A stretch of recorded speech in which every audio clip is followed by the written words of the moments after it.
क्या आप जानते हैं कि संविधान आपके धर्म को मानने की पूरी छूट देता है, लेकिन अगर कोई आपको रोकता है तो क्या होगा? आइए अनुच्छेद 25 को हम ऐसे समझने की कोशिश करें। वीडियो का उद्देश्य केवल जागरूकता फैलाना और मसीही समुदाय को उनके संवैधानिक अधिकारों, कानूनी बचाव के तरीकों और शांतिपूर्ण समाधान की जानकारी देना है। यह वीडियो किसी भी धर्म, समुदाय, संगठन या व्यक्ति के खिलाफ नफरत, हिंसा या भेदभाव को बढ़ावा नहीं देता। यहाँ दी गई जानकारी सामान्य कानूनी सलाह पर आधारित है और यह किसी विशेष मामले में कानूनी परामर्श का विकल्प नहीं है। किसी भी कानूनी कार्रवाई से पहले कृपया किसी योग्य वकील से सलाह लें। इस वीडियो में व्यक्त विचार और उदाहरण केवल शैक्षिक उद्देश्यों के लिए हैं। हम किसी भी गलत व्याख्या या दुरुपयोग के लिए जिम्मेदार नहीं होंगे। तो हेलो दोस्तों, स्वागत है हमारी आज की इस खास वीडियो में। आज हम भारत के संविधान के अनुच्छेद 25 को इतने आसान और मजेदार तरीके से समझेंगे कि कोई अनपढ़ भी कहेगा वाह, ये तो मेरी बात है। तो इस वीडियो को मैंने 4 भागों में डिवाइड किया है। पहले हम जानेंगे कि अनुच्छेद 25 में पाए जाने वाले हर एक शब्दों का अर्थ क्या है और इसे मैंने 5 पॉइंट में डिवाइड किया है। दूसरा, हर आजादी को रोकने वाले गुंडों और विरोधियों को क्या क्या सजा मिल सकती है। तीसरा, विरोधियों की झूठी बातों जैसे क्रिश्चियन विदेशी हैं, मसीह धर्म अंग्रेजों का धर्म है, उन विरोधियों को करारा जवाब देंगे। और अंत में हम विश्वासी भाई और बहन परमेश्वर के वचन के द्वारा अपने विश्वास को बढ़ाएंगे। तो चलिए शुरू करते हैं। पहला, अंतःकरण की स्वतंत्रता। इसका मतलब है आपके दिल और दिमाग में जो विश्वास है उसे कोई छीन नहीं सकता। आप जो चाहें उसमें यकीन कर सकते हैं। आप यीशु मसीह पे विश्वास कर सकते हैं और कोई आपको दूसरा विश्वास थोप नहीं सकता। मान लो आपके दिल में यीशु मसीह के लिए प्यार है, कोई नहीं कह सकता कि यीशु को मत मानो और किसी और को मानो। ये आपका निजी हक है। एक उदाहरण हम देखेंगे। रामू गांव में यीशु को मानता है और उसका पड़ोसी रमेश है। वो कहता है यीशु को छोड़ दे, नहीं तो तुझे गांव से निकाल दूंगा। रामू, जो कि यीशु मसीह को मानने वाला व्यक्ति है, रमेश से कहता है मेरे दिल का विश्वास मेरा है, संविधान मुझे इजाजत देता है।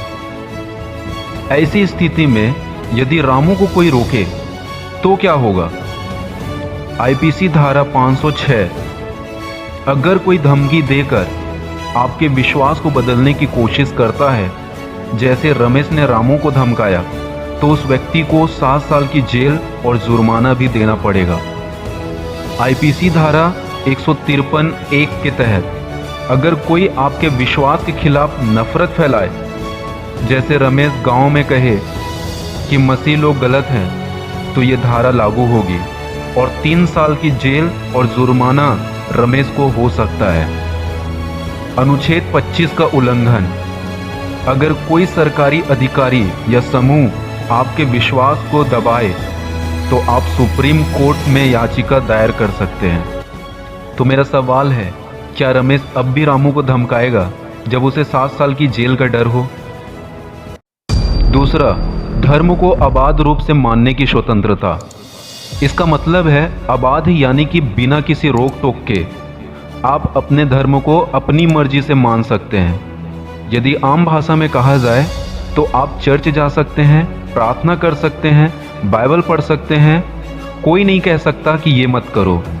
उदाहरण के लिए मान लीजिए सुनीता हर रविवार चर्च जाती है। गांव का गुंडा कालू कहता है कि चर्च मत जा, नहीं तो तुझे देख लूँगा। सुनीता कहती है संविधान मुझे इजाज़त देता है, तू कौन होता है रोकने वाला? अगर फिर भी कालू सुनीता को रोकता है तो क्या होगा? तो समझ लो, अगर कोई रोके तो सज़ा। आईपीसी धारा 506, कालू ने सुनीता को धमकाया है, ये आपराधिक धमकी है और इस धमकी के वजह से 7 साल की जेल और जुर्माना हो सकता है। आईपीसी धारा 341, अगर कालू सुनीता को ज़बरदस्ती रास्ते में रोके तो ये गलत तरीके से रोकना है, 1 महीने की जेल और जुर्माना हो सकता है। अनुच्छेद 25 का उल्लंघन, अगर कोई सरकारी आदेश या भीड़ चर्च जाने से रोके तो ये संवैधानिक अधिकार का हनन है।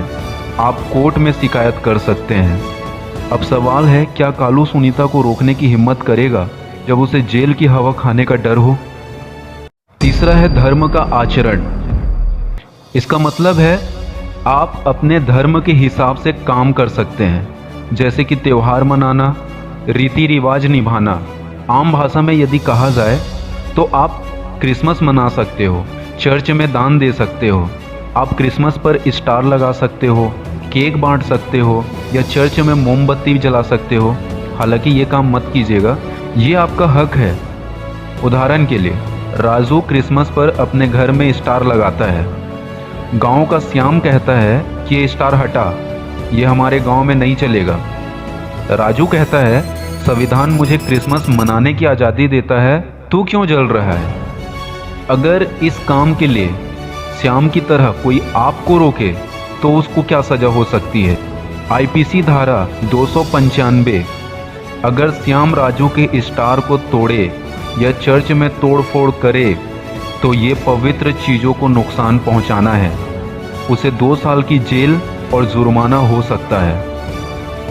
आईपीसी धारा 506, अगर श्याम राजू को धमकी दे जैसे कि स्टार हटाओ, नहीं चलेगा, नहीं तो मार दूंगा, तो 7 साल की जेल और जुर्माना हो सकता है। आईपीसी धारा 323 या 325 के तहत अगर श्याम राजू को मारे पीटे तो चोट के आधार पर सजा हो सकती है। 1 साल हल्की चोट के लिए और 7 साल गंभीर चोट के लिए जेल हो सकती है। सवाल है, क्या श्याम अब राजू के क्रिसमस के स्टार को तोड़ने की हिम्मत करेगा जब उसे 2 साल तक की जेल का डर हो? चौथा है धर्म का प्रचार। आप अपने धर्म के बारे में दूसरों को बता सकते हैं, लेकिन ज़बरदस्ती नहीं कर सकते। आप किसी को यीशु की कहानी सुना सकते हो, बाइबल की बात बता सकते हो, लेकिन डराकर या लालच देकर के नहीं।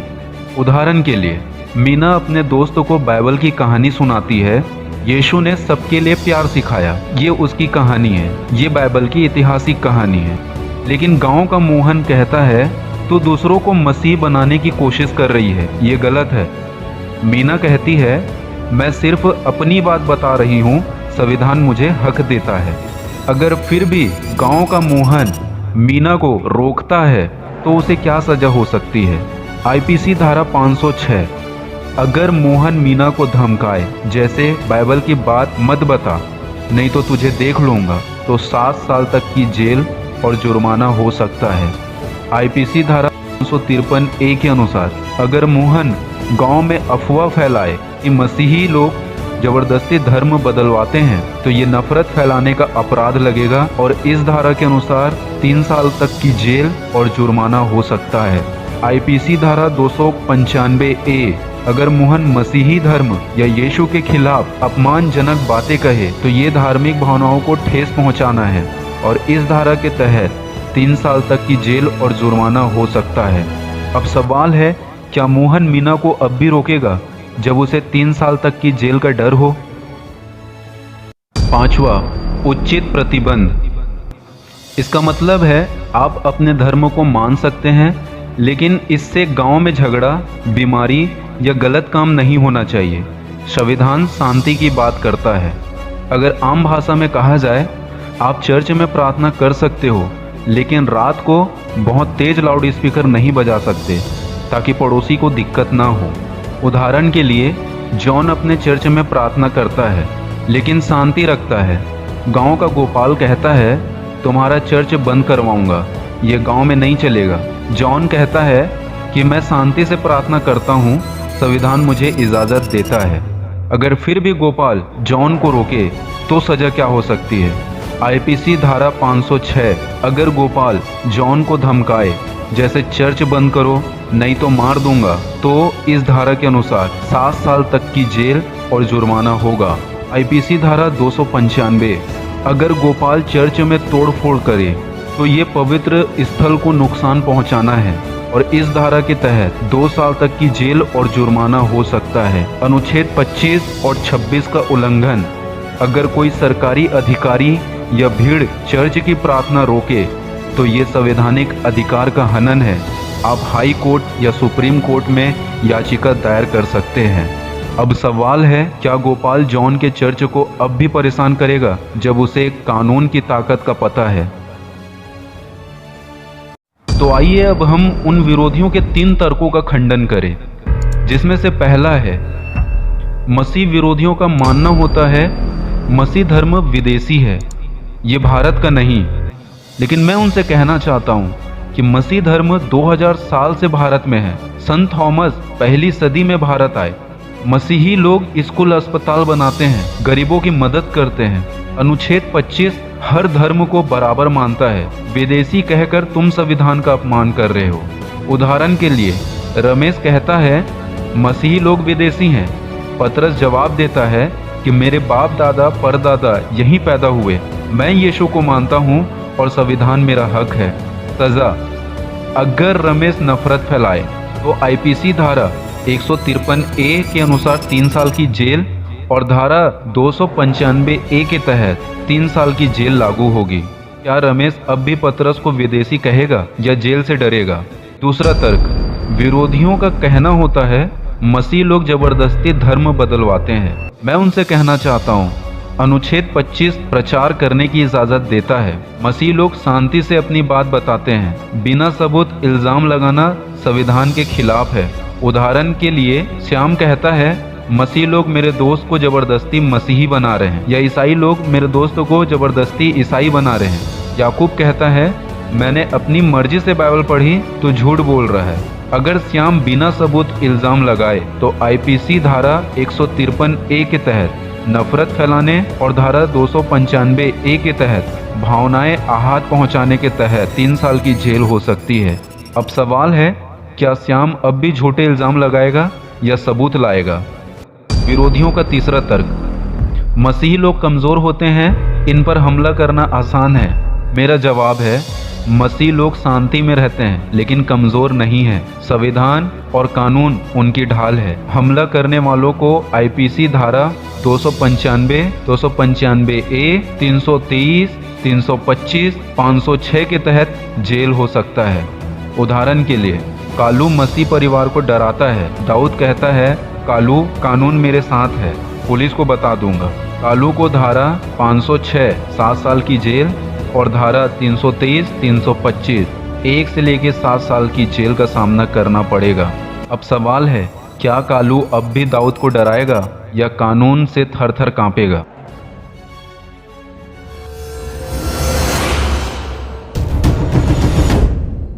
मेरे प्यारे मसीह भाइयों और बहनों, आज तुम पर हमले हो रहे हैं, तुम्हारे चर्च तोड़े जा रहे हैं, तुम्हें डराया जा रहा है। लेकिन सुनो, तुम अकेले नहीं हो। तुम उस यीशु मसीह के मानने और जानने वाले हो जिसने क्रूस पर अपनी जान दी और नफरत को प्यार से जीत लिया। तुम कमज़ोर नहीं, तुम ताकतवर हो। तुम्हारा विश्वास तुम्हारी ताकत है, संविधान तुम्हारी ढाल है और कानून तुम्हारा हथियार है। जब कोई तुम्हें रोके तो सीना तान कर कहो, जब कोई तुम्हें धमकाए तो पुलिस को बुलाओ और उन विरोधियों को कहो आईपीसी धारा 506 तुम्हारी सजा है। और जब कोई तुम्हें नीचा दिखाए तो बाइबल उठाओ और कहो मैं यीशु का सिपाही हूँ, मुझे कोई नहीं हरा सकता। हर प्रार्थना, हर आराधना, हर एक अच्छा काम आपकी ताकत है। क्या आप तैयार हो अपने दिल में वो आग जलाने के लिए जो यीशु ने आपको दी है? उठो मेरे भाइयों और बहनों, अपने हक के लिए लड़ो, कानून को अपनी ताकत बनाओ और अपने विश्वास को आसमान जैसा ऊंचा करो। ये देश आपका है, ये संविधान आपका है और ये आज़ादी भी आपकी है। कोई आपको नहीं रोक सकता क्योंकि परमेश्वर आपके साथ है। क्या आप इस संदेश को हर मसीह तक पहुंचाएंगे? क्या एकजुट होकर अपने हक की लड़ाई लड़ेंगे? इस वीडियो को शेयर करें, अपने समुदाय को और मजबूत करें। अगर कोई आपको परेशान करता है तो तुरंत पुलिस में शिकायत करें या वकील से सलाह लें। संविधान और कानून आपके साथ है।